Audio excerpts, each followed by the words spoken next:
दुःखको घटनामा आएर हामी शिक्षक साथै विद्यार्थीहरू भएर केही रकम जम्मा गरेका छौँ र हजुरहरू कोही एकजना आइदिएर लिइदिनको लागि म अनुरोध गर्दछु।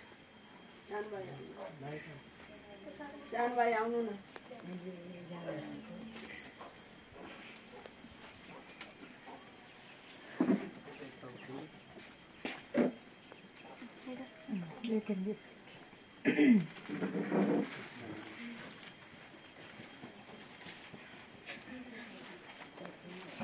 कति बजीदेखि हुन्छ बिमारी भएको थियो?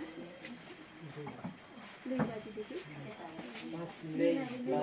बिमारी लाग्यो।